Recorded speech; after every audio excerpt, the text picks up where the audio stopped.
दोस्तों मेरा नाम अनुज है। मेरे भाई की शादी हुए अभी 2 महीने ही हुए हैं। एक दिन की बात है, मैं जब सुबह उठा तो मुझे भैया ने कहा कि अनुज, मैं करीब 1 सप्ताह के लिए कंपनी के काम से दिल्ली जा रहा हूँ। तुम बच्चों को भी पढ़ा देना और तुम अपनी भाभी के कमरे में सो जाना। मैंने तुरंत हाँ कर दी। मैंने भाई से पूछा आपको कब जाना है, तो भाई ने बताया आज रात 10 बजे की ट्रेन है। मैंने कहा ठीक है, मैं आपको छोड़ दूँगा। तो भाई ने कहा ठीक है, और मैं रात को उन्हें स्टेशन छोड़कर रात को 10 बजे तक घर वापस आ गया। घर वापस आते समय मैं थोड़ी मिठाई लेकर आ गया ताकि मुझे भाभी के साथ बैठने को मौका मिल सके।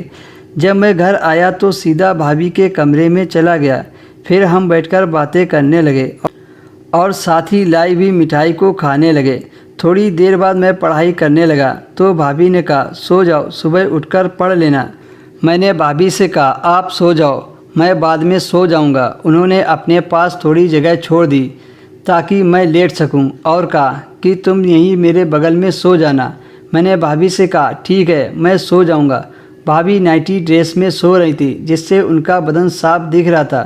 थोड़ी देर बाद भाभी को नींद आ गई और मेरा मन भी पढ़ाई में नहीं लग रहा था। फिर मैंने अपने फ़ोन पर कुछ कॉमेडी वीडियो देखना शुरू कर दिया जिससे मुझे खूब हंसी आ रही थी, जिससे भाभी को सही से नींद नहीं आ रही थी। फिर मैंने फ़ोन को बंद कर दिया और भाभी के बगल में लेट गया। भाभी का जिस्म मेरे बदन से सट रहा था जिससे मुझे गलत ख्याल आने लगे। एक मन कर रहा था कि भाभी के चिपक जाऊं, पर मैंने ऐसा नहीं किया क्योंकि मैं भैया को धोखा नहीं देना चाहता था। फिर मैं भाभी के बिस्तर से उठा और नीचे चटाई बिछाकर लेट गया। दोस्तों यही थी आज की छोटी सी कहानी। कैसी लगी कमेंट करके ज़रूर बताएं।